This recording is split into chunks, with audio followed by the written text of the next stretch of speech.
Middle east में जंग की आग अब खलीज के दूसरे ममालिक तक पहुंचती दिखाई दे रही है।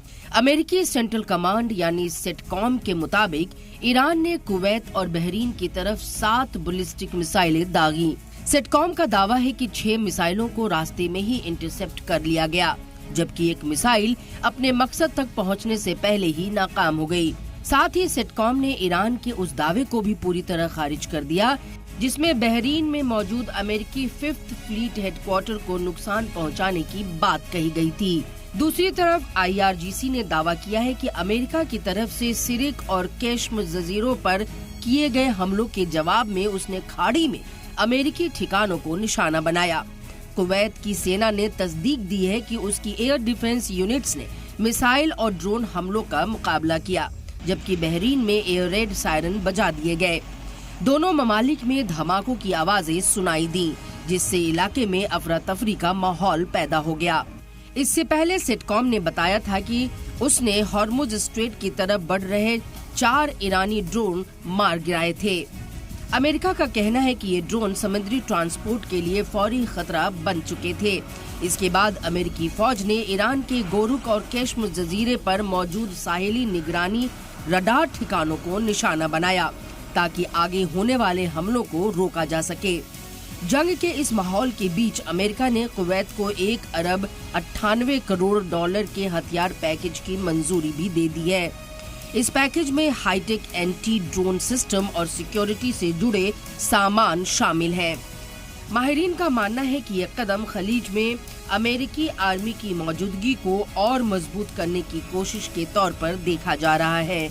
उधर अमेरिकी सदर डोनाल्ड ट्रंप ने विस्कॉन्सिन में चुनावी रैली के दौरान दावा किया है कि अमेरिका इस जंग से बहुत जल्द बाहर निकल जाएगा। ट्रंप ने कहा कि या तो अमन का समझौता होगा या फिर अमेरिका बेहद सख्त रास्ता अपनाएगा।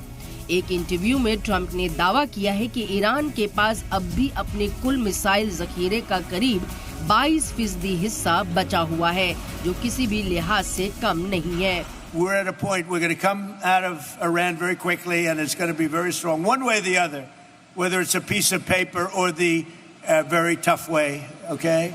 The very tough way is maybe the easier way, but we're going to come out and your fertilizer prices are going to go way down, just like they were 4 months ago.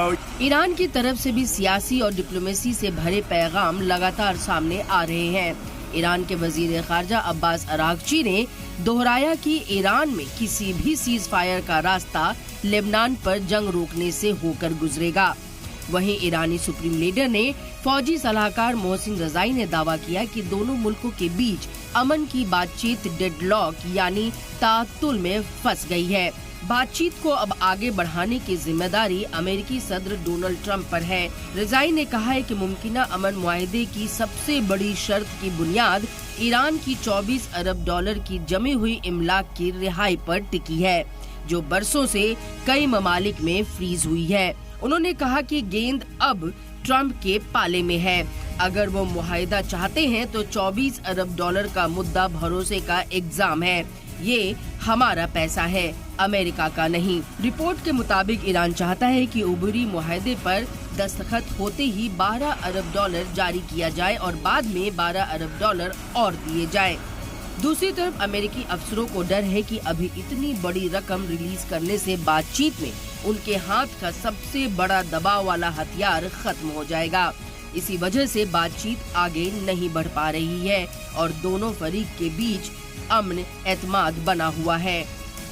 हालांकि दूसरी तरफ America ने Iran पर नए माली पाबंदियां आयद कर दी हैं। नई पाबंदियों की जद में 12 इदारे आए हैं, जिनमें UAE और चीन की कंपनियां भी शामिल हैं।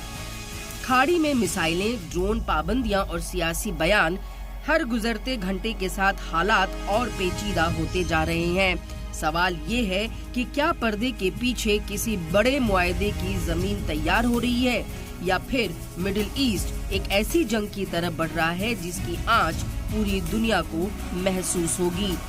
ब्यूरो रिपोर्ट, सलाम TV।